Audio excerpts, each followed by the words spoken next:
Hi, everyone. This is Jason Bjark of Wall Street from Main Street. Welcome back to another Wall Street from Main Street podcast interview. Today's special guest is a returning guest. He is author of Financial Judo. He also runs a brand new YouTube channel in the last year or so with his brother John. That's Phil Kennedy of Kennedy Financial. Phil, thank you for coming back. Jason, thanks for having me back on, and a happy birthday to you. And congratulations on achieving 2 million views. That is no small feat, and I can assure you, since I'm trying it on my end. I agree. It's definitely not a small feat, and I'm not like a pretty girl doing like these video blogs every day where I shove my boobs in in the face of the camera. So I'm not like a supermodel there doing like sexy video blogs. So to do the type of content we're doing and to get that type of audience, it was a lot of work. It was a labor of love for a while, but we're very close to landing a bunch of paid advertisers. We've gotten one quality one already. It looks like we're going to get another one soon. And thankfully, we have a lot of people now that are actually reaching out, really good marketing people that are longtime listeners of the show that want to help us. So that's what I was hoping and praying for, that this day would come, and I wouldn't have to, I wouldn't be stuck, in the rat race and have to work a shitty job that just ate me, destroyed me inside and out.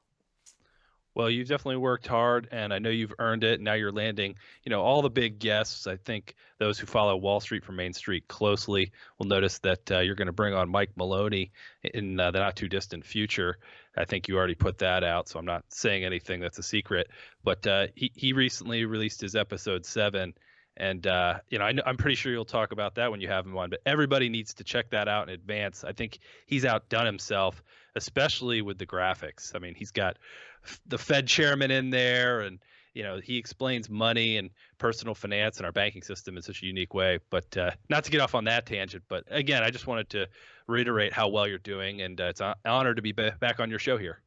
Yeah, and if I could help promote your guys' channel, you guys do quality work. I do listen to your show from time to time, even when I'm not on the show. So you guys are doing a good job. It's just going to take a while to get to that 1,000 subscriber plateau. Once you get there, it'll be easier. The YouTube algorithm, unfortunately, the algorithms that Google and YouTube use now, it's really penalizing. I remember in 2009 or 2010, a lot of people, it was easy to get the first 100,000 views, 200,000 views. Now it's almost impossible with how they stack the deck and how they promote channels that already have a lot more views. But yeah, we are going to have Michael Maloney on. Hopefully the recording software will hold up. Hopefully there won't be any issues with Windows 10 or Skype or the two audio recording programs or a potential hack. So I have my fingers crossed that the quality of the content for the Michael Maloney interview will be good on Monday. We've already gotten dozens of listener questions submitted. Unfortunately, I'm not going to have time to ask all of them. So I'm going to have to, pick out a handful, maybe a few, 3 to 5 or something like that. And go from there, because I have my own questions as well. But Phil, I don't want to take up all of this time talking about my work. I want to ask you questions on your opinion of the election right now. We've had a couple debates. We had the first debate between Hillary Clinton and Donald Trump. It was very interesting. I actually watched the whole thing. I thought it was mostly reality television. And then we just had the vice presidential debate yesterday. Actually, 2 days ago, right? Was it Tuesday or Wednesday? Yeah, it's just a couple days ago. Yeah, I think it was Tuesday, and I watched maybe 10 minutes of that, and that was where, and it was only because Kane was basically in attack dog mode, just screaming and insulting and interrupting nonstop. I just got sick of it. What, in your opinion, though, how will the election affect the real economy on Main Street? Well, unfortunately, Jason, you and I both know that there's nothing that can be done at this point to fix the U.S. economy. We're past the point of no return. We've already hit the tipping point years ago. Frankly, I think it was probably around 2008 and all the decisions that have been made since. But, you and I both understand there's nothing that can be worse for your money than the decisions that government makes. And that's why we pay attention to these elections. But I just got to stress that my brother John and I are politically agnostic on our show. We don't endorse any candidates one way or another. But as you know, Jason, we will attend things like the Ron Paul Conference on Peace and Prosperity. And that's because, Ron Paul has left public life, and now he is, running an organization that tries to really address the problems in the welfare and the warfare state. And we're just seeing that pop up time and time again during this election season. And it's pretty obvious that neither of these candidates are going to address the crux of the issue, the welfare and the warfare state that causes the middle class and low income folks to really struggle nowadays. I mean, I think 25 million people have left the middle class over the last 8 years, and it's just government, the size of government growing, that is causing such a financial stress on these folks. And that's really what we try to talk about on Kennedy Financial. Look no further than an example of, say, Obamacare, right? That is already crumbling underneath its own weight in only a mere 3 years. And, even now Bill Clinton out on the campaign trail trying to distance the Democrat Party and his wife, who's running for the highest seat in the land, from this monstrosity and this failure known as Obamacare. And, I don't have to convince you, right? Anywhere the government meddles, inevitably failure ensues. So I think for one of these candidates to really distinguish themselves, they would have to come out and say things like, look, government is not the solution to the problem. Government is the problem, and things that we have heard politicians say in the past. But unfortunately, Jason, I just want to capstone this. I think we're past the point of no return. And even if, I had Chris Rossini on my show, and I don't think we talked about it on the show, but I think we talked about it in the post interview where, sometimes I always joke, and I'm sure you can agree with this, that our fans would really get a kick out of the post interviews because sometimes they're even better than the main interview. And he said something to the effect, even if Ron Paul became president, he could not fix the problems that we have now. They're just far too big. Yeah, and there is no Ron Paul running at this point. Even the Libertarian Party, I think Gary Johnson's essentially a moron. He works out a lot. He's in great shape. He smokes a lot of weed. He seems somewhat cool with all the cool activities he's doing. But on the issues, I just don't trust him. He seems to want to take away our guns. He seems in favor of TPP in certain instances. It's just ridiculous. So yeah, there is no Ron Paul. I think, like you said, we are past the point of no return. There is a lot of additional government spending already baked into the cake. 4 years ago when Mitt Romney was running and Paul Ryan was his vice president and Obama was going for re-election, remember the Democrats were going after Paul Ryan for his spending cuts. It wasn't a real spending cut. It was just a cut in the increase in spending. It was still an increase. It wasn't a real cut. And the Democrats were like, oh, he's going to push, grandmothers in wheelchairs off the cliff and he's going to cause poor people to die. And so we're to the point where I think, we just have so much inflation and taxes baked into the cake because there's so many promises in all the different departments of government, all the crony deals that have already been put in place. There's just really no way to stop it. I don't know if I told you this, but I spoke off the record with a bank with a bank lobbyist who lived here in Washington, D.C. years ago. This was after the 2009 crash, and we're having drinks at a bar. He told me, don't mention my name. And he basically said the whole system is going to have to totally collapse with fiat money and the way the bureaucracy in government and the corrupt two-party system is. He's like, we're going to have a total collapse before there's any real major changes. Yeah, well, he's right. I mean, you saying that almost reminds me of that quote from The Big Short about poetry, and maybe you can help me out.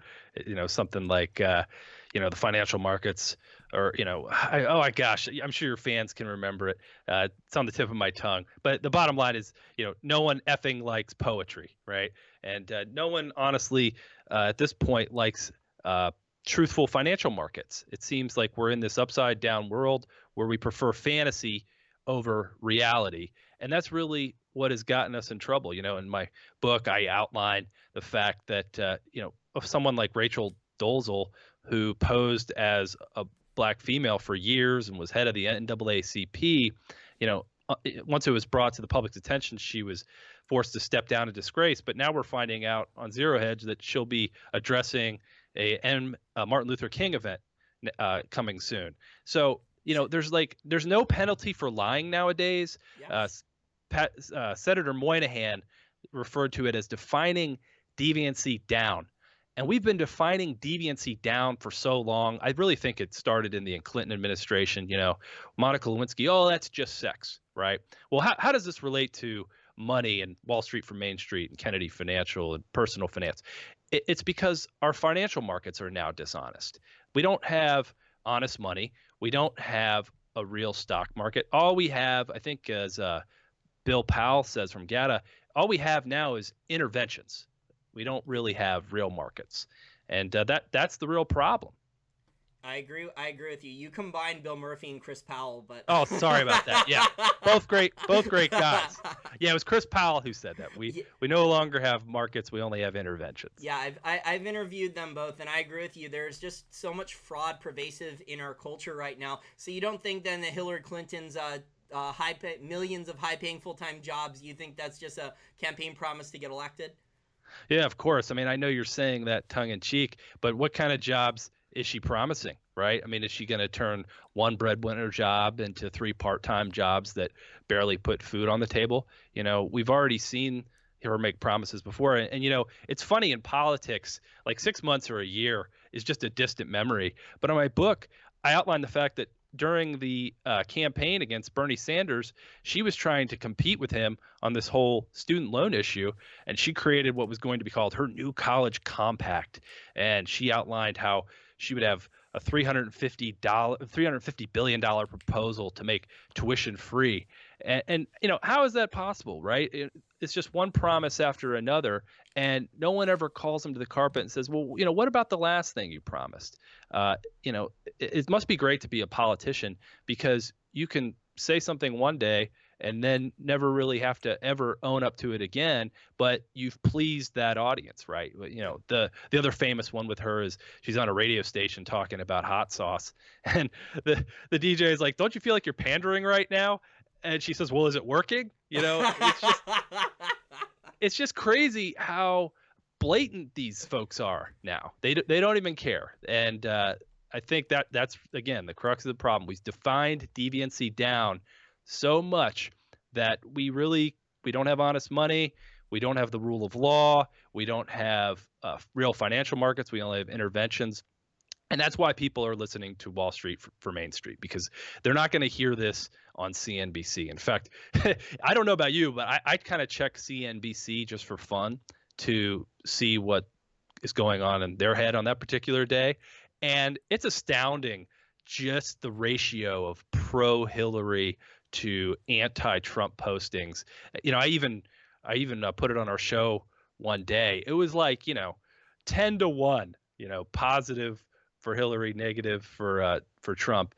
And you know, I got to stress, we are agnostic and we don't endorse either candidate. But you know, how is it that we've reached a point where a supposedly mainstream business channel can be so in the bag for one candidate and so opposed to another? And that's why our audience, your audience, is looking for alternatives. They want to hear the truth. The Americans are starving for the truth these days. They don't hear it anywhere. You know, maybe that's why Donald Trump is doing so well, because some of the things that he says resemble the truth more than they've heard from other politicians. And like I said, Americans have an appetite for the truth at this point. They want to know why they're broke. They want to know why their health care is doubled or tripled. And they're really looking to the alt media like Wall Street for Main Street to find it. Yeah, during the first debate, Donald Trump actually did sound like Ron Paul for a minute or two. He talked a lot about the debt problems a couple different times. He talked about the Federal Reserve and how they're manipulating interest rates. He called Janet Yellen a political hack. I was laughing my ass off when he said that. Hillary's face, she had like that Joker smile. It must have been all the uppers or drugs that she was on to give her energy so she could make it through with her health problems through the debates and not look totally sick. I think she was on an enormous amount of either prescription drugs or something, you know, not prescribed by a doctor. Maybe she got some lines of cocaine from Bill. Right. Because we know Bill had that problem. I'm not sure if Bill's still doing it, but it's a fact that Bill had that problem for many, many years. But I think there's been a bull market in corruption and fraud. It's been that way, unfortunately, in the United States for a very, very long time. And, you know, you brought up a very interesting point there. It starts with manipulating interest rates and manipulating money. So when you make money so easy for the people at the top in Washington, D.C. and Wall Street to get, we have these crazy hedge fund managers now doing these trades, or these banks doing these derivatives trades, because they can borrow at zero and create these weapons of mass financial destruction. And then, you know, these banks become too big to fail. And we get, there's just so many examples. We could talk about Wells Fargo in this interview. I wanted to ask you your opinion because our listeners are asking me, Wells Fargo was a trusted bank, at least for a while. Now that we have pervasive fraud in the culture of Wells Fargo and they supposedly weren't in the derivatives market, how do people protect themselves in terms of actually, if they're a regular person, they own a business, they need to keep some money in a bank at least. They can't put it all in gold and silver if they're running a business. What's your opinion on the banking system then, how people should do their banking given the recent fraud at Wells Fargo and also Deutsche Bank? Well, my first question to anyone would be, well, how do you define safe? I mean, let's face it, we already know that everyone's going to be bailed out in the long run. Even Peter Schiff admits that he's got millions of dollars deposited with Bank of America. And why is that? Well, he knows that when the rubber meets the road, government always makes the wrong decision. They never make the right one, except maybe on December 16th, 2015, when they bumped up the interest rate a quarter point just to prove to the world that they could do it. But typically, they always make the wrong decision. So when the next crisis happens, all these banks are going to be bailed out, and you'll get your cash, you'll get your currency. But the question that you and I always ask is, what exactly will that cash really be worth? I think the FDIC, everyone touts that as such a great thing, but what did folks do before there was an FDIC? Well, they did what every consumer does. They just shopped around until they found the bank that worked best for them. A bank that wasn't offering interest-only loan mortgages and all sorts of other crazy products, 3% down, and you could borrow the money from a family member. That people did their own legwork, almost like they would on a new car purchase. You can go to all sorts of different websites nowadays to determine what's the best car for me to drive. And it would be no different with a bank account.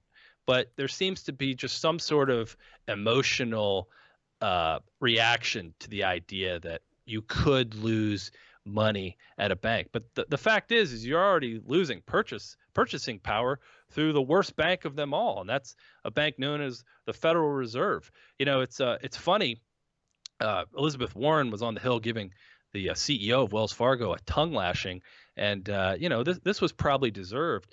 But the thing we miss is, how come we never hear Senator Warren criticize the Fed or, criticize the COMEX or criticize these other far bigger frauds? There was a letter written by Stuart Doherty, and it was an open letter to Senator Warren, and I was pulling it up here while I was talking to you, and I want to read just a quick part, if you don't mind.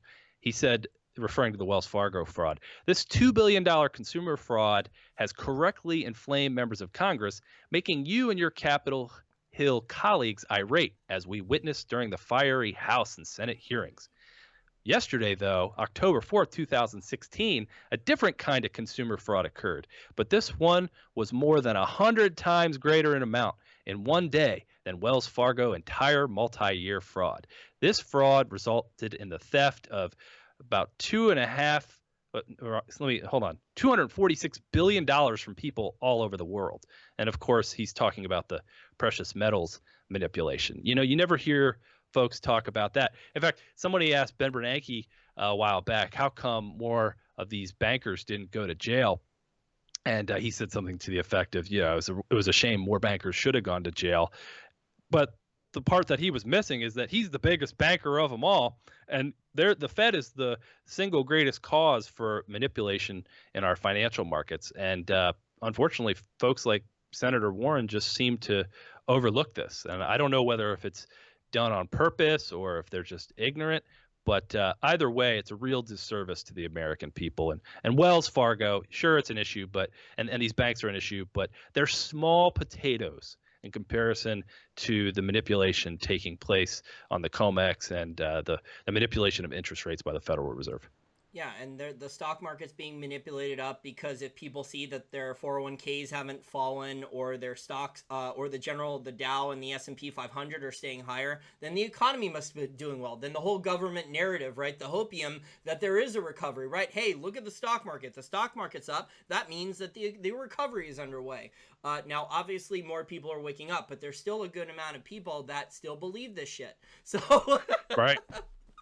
So Right. welcome to dystopia, though. I mean, we have so many hypocrites out there. We didn't get the chance talk to. I didn't get your opinion though on Hillary Clinton. Her comment she made. She's trying to get Bernie Sanders people to vote for her now, and yet she's calling kids living, college kids who graduated college, young adults living in their parents' basement. She's making fun of them. So I don't know if they're still going to vote for Hillary Clinton, but if I was one of those people and then I heard what Hillary said, I wouldn't want to vote for her. But I don't know. They may still vote for her anyway. Right. Well, the real question, Jason, is why are these poor young folks living in their parents' basement? Well, a lot of times it's because they're up to their eyeballs in student loan debt and they hold a degree of dubious value, and they were conned by their high school guidance counselor or the universities into attending these universities at a high cost and then leaving with a degree that really gets them nothing more than the same job they could have had before college, which is, tending bar or becoming a barista or waiting tables. And this is the real problem. I went to visit my alma mater. I started out at the U.S. Coast Guard Academy, but I ended up graduating from Salisbury University on the eastern shore of Maryland. I don't know if any of your audience has ever been out that way, but if you head out to Ocean City, Maryland, Salisbury is on the way. And I graduated there 15 years ago with a bachelor's degree in accounting. And if someone dropped me off there and had me take my blindfold off, I wouldn't know that I was at the university that I attended. They have built these cathedrals to academe, these multi-million-dollar buildings where, there were rather conservative buildings before. And so in that same 15 years, the tuition has skyrocketed, the number of students on campus have skyrocketed, and you don't have to do much digging to realize that the hurdle to get into Salisbury has probably been lowered quite a bit. And Walter Williams had a great article on this recently, and he was complaining about the fact that, look, you're not doing anyone any service by letting them into college when they probably don't belong there in the first place. In fact, they would be far happier working a trade, making good money, working on cars, any number of things that the average consumer needs. I mean, I don't know about you, but every time I go to get my car worked on, it seems like I can't get out of there for less than $1,000. But imagine, if we had more mechanics in the marketplace, more skilled labor, those prices would go down and we would all be better off. We don't need these folks with 2 and 3 part-time jobs waiting tables, but no politician has the courage to say that. And so the intergenerational education Ponzi scheme just continues. I mean, it'd be like, Paul Ryan trying to, again, say, hey, we're going to lower the rate at which we increase. If you said to folks, you were on the stump and you say, hey, look, not everyone needs to go to college. Well, you're going to be vilified. Hey, that's a natural human right. And, it's only in the last year and a half that I've been on social media more often now that I'm trying to build up Kennedy Financial. And I noticed a posting from my alma mater saying, hey, have you heard that maybe your student loan can be forgiven? And I unwisely I commented, and I was the only one. I said, hey, isn't it interesting that Salisbury can build these cathedrals to academe all on the backs of their students, and then it's the U.S. taxpayer who's left holding the bag. And also they could get a worthless degree, a worthless liberal arts degree. Those were the words I used. And you should have seen the hate mail start flowing in. Like, oh, so you think teaching our children is a worthless thing to do? And again, John and I always joke in Kennedy Financial, the minute you hear the word children, all bets are off. There's going to be no logical discussion because, sensible people just say kids and not children. And sensible people say house rather than home. So it's just amazing. You can't even imply like, hey, maybe there's a better solution out there. The minute you do, you're going to be vilified. And so I just shut it down right there. I said, hey, wait, sorry. Hey, I apologize. And I moved on because that's all you could really do. They're not spending their own money, man. Hey, taxation is theft. As long as they're spending other people's money, they can keep doing all these things. So, a lot of these progressives, unfortunately, people, they tell themselves they're good people. The government has this charity, or we got this legislation passed, not thinking that, we forced this amount of money to be redistributed from this group, that the money would have been better spent in this. And plus, there's a lot of successful people that donate money privately to charities, and hopefully the charities are not the Clinton Foundation. Hopefully they're more efficiently run that way, and the money's actually going to the people who need it. But government charities, for the most part, they really don't work very well. So a lot of these progressives, you and me, live in the DC metro area, so we joke about this a lot. I mean, there's just so many brainwashed people here. Hopefully, the Wall Street for Main Street podcast will continue to grow, and we'll monetize it, and then I could get the hell out of here and maybe find someone actually halfway decent to date. Yeah, well, you're not going to find it here. It's getting really difficult. In fact, there's places in the country where you really can't move without a wife. Rural Montana, rural Idaho, and I think I would not encourage anyone to, anybody saying any guy in his 30s or 40s, if he's looking for a mate, don't move to Washington D.C. because you're probably not going to find one here. You got to show up with your spouse first. That's probably the only way you can do it. Yeah, I completely agree. There's actually like documentary video series that were done about this with like rich guys who are 30 years old and they still can't, and they're good looking and in shape and have money and they still can't routinely get dates. But a lot of the women here, like straight out of, Atlas Shrugged, Ayn Rand novels, they're like those type of characters. They hate capitalism. They don't like the business people or entrepreneurs, and yet their tastes are just super expensive. I've matched with women on dating websites here recently that tell me they hate anything about capitalism, but then they send me messages about how much they love their Lexus and going on expensive vacations and all this other stuff. So I'm just left scratching my head about the hypocrisy. Right. Well, you see it in Hollywood all the time. These folks that want to condemn capitalism, but where else in the world could you make such a living as an actor or an actress, making these blockbuster films? For some reason, they don't really happen in Bangladesh, right? It's just a miracle that they happen in the United States, and it's all because of the socialism we have here, right, Jason? That's really what allows Brad Pitt and Angelina Jolie to make all their millions. But simultaneously, they have all the upside of capitalism by making a ton of money, and then they get all the accolades that come with the failed system of socialism. Well, you care more, right? And let's face it, if socialism worked, you and I would probably be on board because we would have way more friends. We'd be popular. We'd be invited to all sorts of cocktail parties. Maybe we wouldn't have problems, say, in the dating market if you happen to be stuck in DC. I'm married, just for your audience sake, so I don't get any emails asking for dates. But it's easy. It's easy to be a socialist, right? You don't really have to hold anyone accountable. I think it's the least accountable political philosophy one can have. And That's why, so many people are gravitating towards it. Yep, and it's a heads we win, tails you lose. So anytime a policy doesn't work, oh, we didn't do enough of it. It's like Paul Krugman or Larry Summers. Oh, we didn't do or Janet Yellen or Ben Bernanke. Oh, we didn't do enough of it. Oh, it's capitalism's fault. That's what didn't work. It's capitalism's fault. Oh, it's the private sector. Oh, it's all their fault. Right. Yeah. In fact, I'd like to go on a limb, and if you had to nominate a scumbag of the week, I would say Larry Summers should be a front runner. There he is. And if anybody doesn't know who Larry Summers is, all you have to do is watch The Social Network and find his part, and that pretty much tells you everything you need to know about Larry Summers. But he's out this week saying, hey, the Fed is apolitical, and how dare anyone suggest that Yellen would make a decision one way or the other to support a political candidate. And we just know from Ben Bernanke that this is all nonsense, right? He said himself he considered himself a part of the administration, and that's why on the eve of the financial crisis, he's saying, "Hey, nothing but smooth seas and blue skies ahead." And that's really how the way these folks see themselves. So Larry Summers, sure, he might be a genius, but he thinks the rest of us are stupid. Yeah, and Larry Summers is talking about how the Federal Reserve now needs to start get permission from Congress to start buying stocks. Janet Yellen has started planting the seeds in order to do this. They're going to work their way through this because Janet Yellen, in her testimony to Congress, was like, well, other central banks are allowed to buy stocks and we're not. So, Right. She's laying the groundwork for, well, the other banks are, so we should be allowed to do it as well. And, it's just even more socialism here. So we have potentially negative interest rates. We have central banks implementing negative interest rates. We may get to the point where private sector banks in many different countries implement it. I think in Germany, there's a few private sector banks that are penalizing depositors for keeping their money there. So things are just getting more and more dystopian by the day.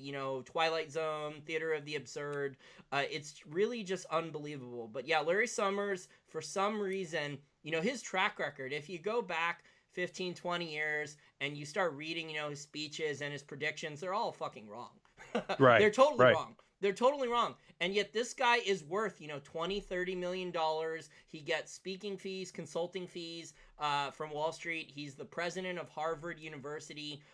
It's actually, if he would have been made Federal Reserve chairman, I think he did want the job, but it actually would have cost him money. He's making even more money now, not having been the Federal Reserve chairman. So, these PhD economists, they pretend to not be political, but Janet Yellen is a lifelong Democrat.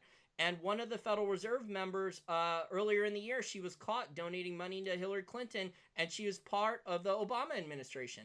So, I mean, a lot of these guys, not just the Federal Reserve, a lot of these guys on Wall Street, are rich Democrats. I know a good amount of people on Wall Street. I've spoken with people who've worked there for a long time. And, the stereotype is, oh, a lot of these rich guys are rich Republicans. They hate other people. It's just not true. A lot of them are rich Democrats, but they're hypocrites. Yeah, you're right. And by the way, back to that Big Short quote, it went, truth is like poetry, and most people don't effing like poetry. I mean, that's really what we're dealing with nowadays. And if you're someone who can go around just lying all the time, then maybe you too can be a Larry Summers or a Janet Yellen. But, we're in the truth business. And I think that's in the long run far better to be. Ron Paul, guys like him in the truth business, and you look at him, he still inspires so many people around the country. Folks like I don't know, his nemesis there, Rudy Giuliani. They write a book and maybe it sells 100 copies or whatever. It's better in the long run to be in the truth business. So at least we can hold our heads up high about that.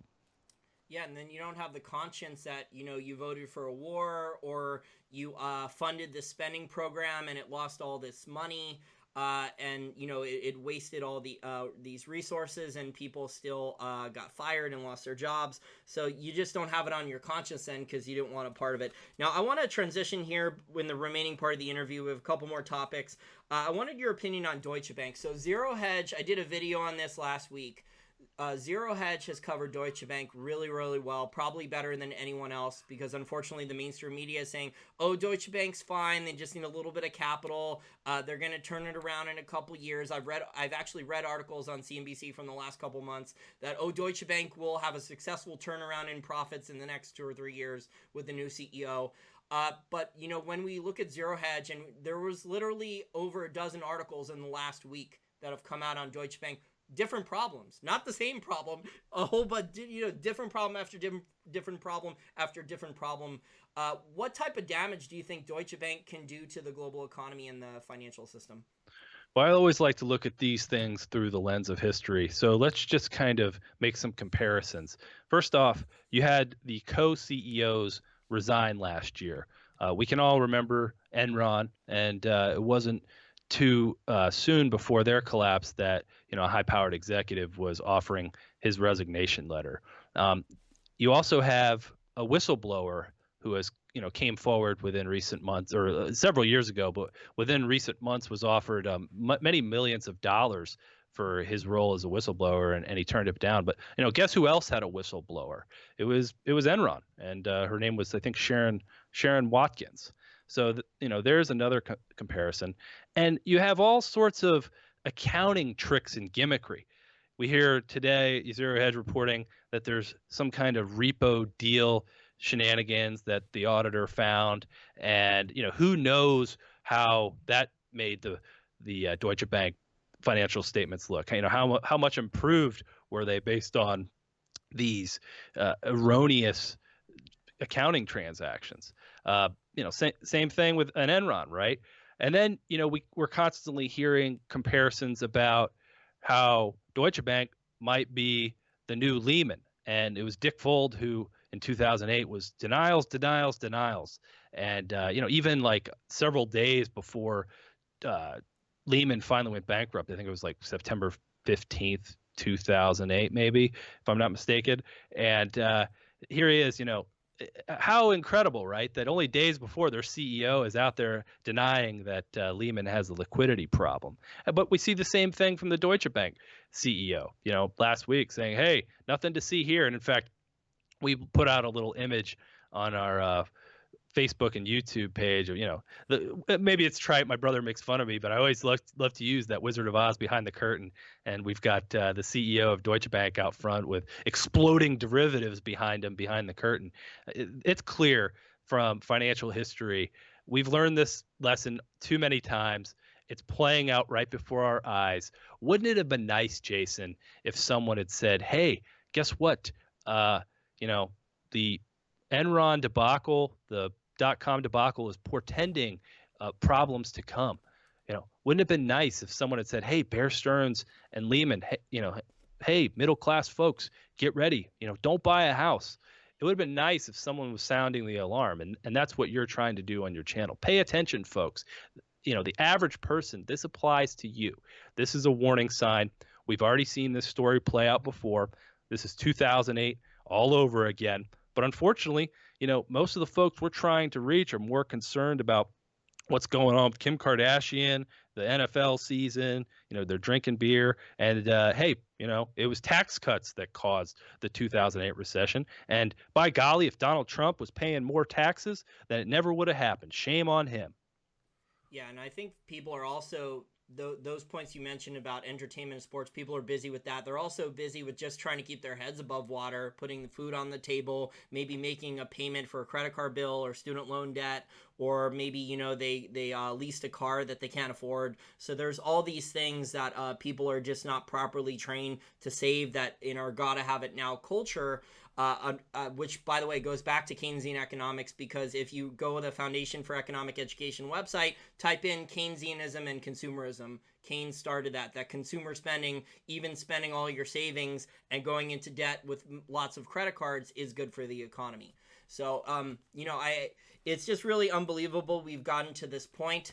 I think, though, unfortunately, Phil, the people in power, the elites behind the scenes, we've talked about this with currency swaps when we had dinner a couple months ago, they've gotten good after Lehman Brothers at adapting to future crises, and they've been able to kick the can down the road with all these different liquidity programs or bailouts or whatever they've been doing behind the scenes, like you said, with the Wizard of Oz there, to delay the next crisis. But look at the total amount of debt. The IMF just said we're globally $152 trillion in total debt.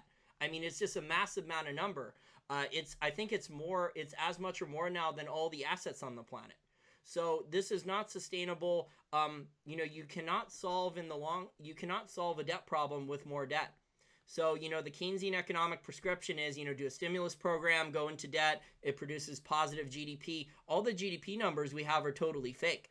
It's counting government spending, consumer spending. Oh, if your Obamacare bill doubles, if the price of this doubles, then that's good for the economy. That's what the GDP number says. The GDP number is totally false at this point, but they're still counting, nominal GDP growth, when on Main Street we know that we're getting killed, especially here in the Washington, D.C. area. It's probably worse than other areas. We're getting killed with, more and more taxes. They just keep layering on new taxes on new things, and 1% here, 2% there, 5% there. And, our incomes are not rising at those levels. So our standard of living is just declining more and more every year. Right. Yeah. I mean, I keep telling people you can only ignore economic laws for so long. You can only ignore generally accepted accounting principles for so long. You can't turn actuarial science on its head using negative interest rates. There is going to be a backlash. It is going to be severe. I think one of the things that we wanted to get into, and pardon me if I get into it a little early, is, gold and silver. You and I both agree that this is the only protection left for the common man. And, one of the things that really needs to be addressed is the fact that I think, okay, so let me just go through a quick, a few statistics here. I'm going to go all the way back to September 1976, when the Dow Gold ratio was 8.7. By the time we hit January 1980, it was 1.3. So that happened in less than 4 years. I think we would all agree that the Dow Gold ratio peaked again around 43 back in 2000.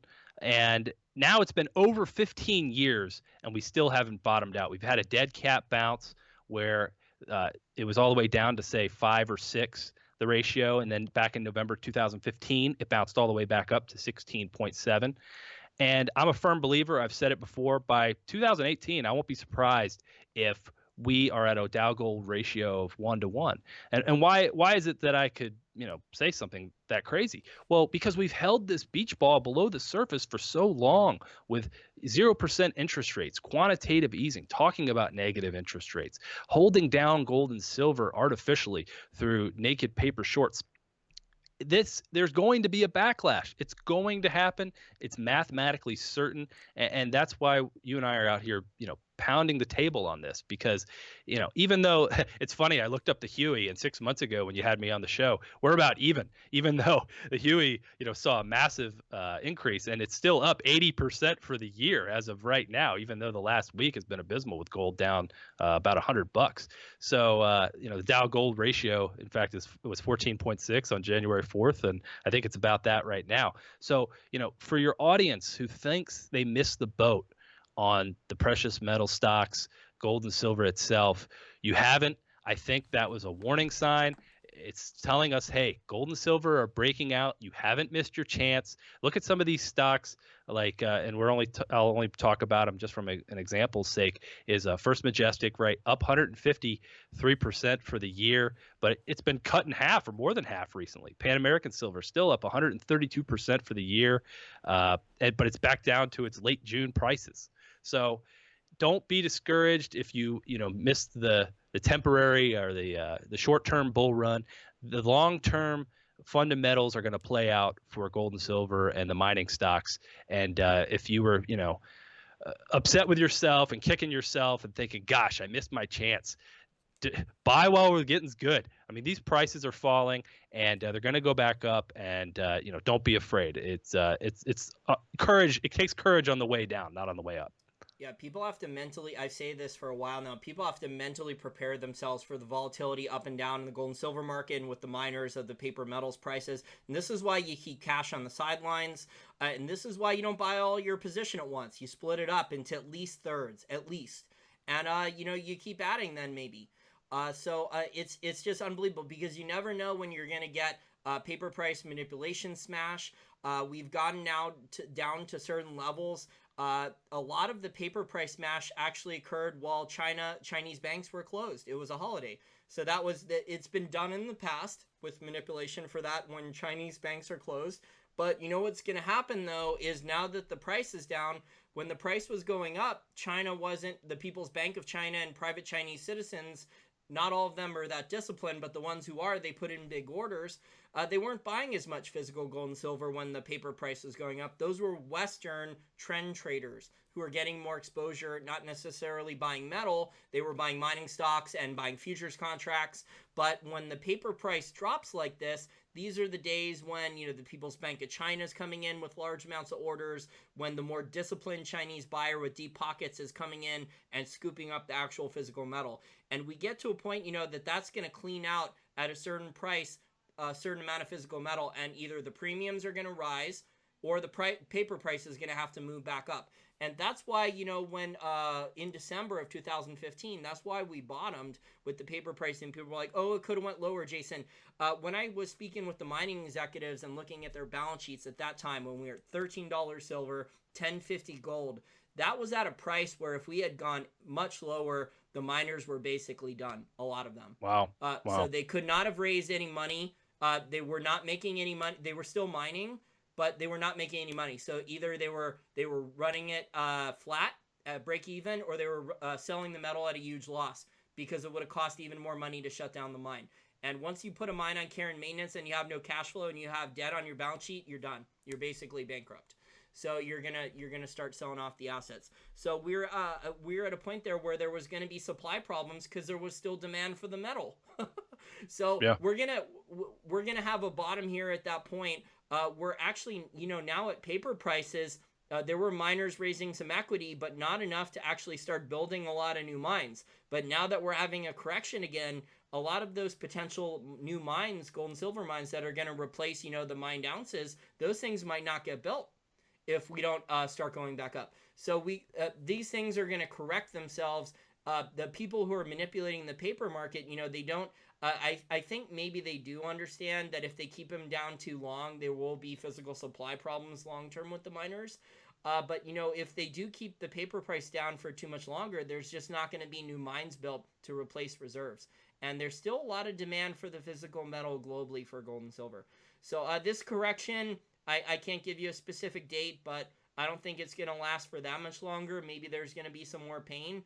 But the royalty and streaming companies are the ones I like the most. You mentioned some actual miners. Those guys are in our top tier, Pan American Silver and First Majestic Silver, for our precious metal model portfolio. But I prefer over those guys the royalty and streaming companies because they have more free cash flow, and they can generate, even at low metals prices, when the market's in a bear market, they can do more deals. So I like that better long term.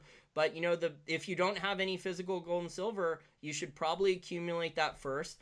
But if you have some type of diversification and you own some gold and silver stocks and some physical precious metals, that's good. I would not put all my eggs in one basket because the bankers and the politicians are going to change the rules. It's Right. I don't see a future where the rules are not going to change. So we don't know what these guys are going to pull. I can tell you for a fact that they're working on, the central banks are working behind the scenes, not only on negative interest rates, but they're working on, implementing government digital fiat currencies using blockchain technology so they can immediately, put taxes on all your paycheck and all the money that's moved from one account to another, or your employer gives you your paycheck. So that's the dystopian future that we're heading towards, 3, 5, 7 years out. Yeah, it's a brave new world. And if I could just put my Kennedy Financial hat on for a moment, again, I said it 6 months ago when you were kind enough to have me on. Have 3 to 6 months of an emergency fund in cash. That's not for gambling with in the stock market or buying mining stocks. Also, if you're a parent, you can't be walking around without life insurance or disability insurance. So make sure you have a policy like that. In our community, the calls and emails started rolling in after my last interview with you, Jason, and I hope that happens again here. Just a testament to the power of Wall Street for Main Street. People were saying things like, well, how much food should I have, and how much should I be in gold and silver and mining stocks? And I'm like, well, how much do you have in savings? And well, I don't really have a. You got to have at least $1,000 in savings, right? I think 2/3 of Americans don't even have $1,000 saved.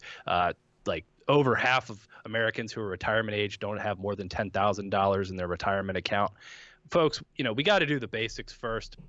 There's a tendency to worry about things like EMPs and meteors crashing into the earth and crazy things like this. We need to be concerned about the basics, and then after you have the basics taken care of, then you can start buying the metals, and then after you get the metals, then you can get the miners, and that's a prudent financial plan. So if anybody wants to talk to me about that, we can tell them where to go at the end of the show. Yeah, but I agree with you, Phil, but it's going to be difficult with potentially, negative interest rates and depositors being charged. So I guess, people are going to have to either research the banks, or maybe they can have, you had another bullion dealer who has something similar to gold money account set up. So maybe they have to have multiple accounts of those, and they can put in small amounts in each, and they can't trust any one bank or counterparty anymore. This is just the new normal of world we live in now, where you don't fully know what the business is doing, and you can't fully trust anyone completely. Yeah, that's right. And that organization was called the United Precious Metals Association, based in Utah after they enacted the Utah Legal Tender Act. And if anyone's interested, they can go to my YouTube channel and check out that interview. It might be a good idea for folks who already like gold money. Excellent. Well, I just want to congratulate you guys. You guys are doing a good job over there. Just keep grinding it out, you and your brother. And we're gonna have my birthday dinner coming up. So I'm excited to see you guys soon. And thanks for your time on the show. I appreciate it. If our listeners wanna check out your show, check out your YouTube channel, maybe read your book, or shoot you an email with a personal finance question, how do they do so? The main page is philippkennedy.com. That's Philip with one L, Kennedy.com. They can find everything Kennedy Financial there. They can get the book for free. Just give me an email address. You can also get the audio book there. It's all on the front page, and there's a little video giving you instructions how to do that. To contact me, just go to the contact page, and I'll usually get back to you within 24 hours. And if your situation warrants it, I'll call you, or you can call me, and we'll set up a time and talk for 30 minutes. This is all pro bono. after my last interview with you, somebody called like, so what's the catch? Why are you doing this for free? Because, this is like my patriotic duty, right? I have a CPA license. I got an MBA from GW. I studied to become a certified financial planner. I'm an accredited financial counselor, and I have a regular day job. But, you and I see the problems, and I just think I owe it to my fellow man to, sit down with them, give them the basics. And, I'm not going to be doing it for free forever. Eventually we'll monetize this thing, and, it takes a lot of hard work. So everything they need can be found at philipkennedy.com. And if I can just make one request from your vast audience, Jason, we put together a short 10-minute video the other day called Bernie Sanders Lake House. And Kennedy Financial is not nearly as viral as Wall Street from Main Street. This video got a lot of views for us, and it got 1 like and many, many, many dislikes. So if your audience has the time, I can give you that link. If they could just go on there and evaluate our work, and nothing bothers me more than hypocrisy, and that's why we address this issue. If I could just pass that along to you, and I would love to get your audience's take on our opinions of folks who advocate socialism on the one hand, but reap the rewards of capitalism, and I'd be interested to hear their thoughts. Well, there's a lot of Bernie supporters out there still.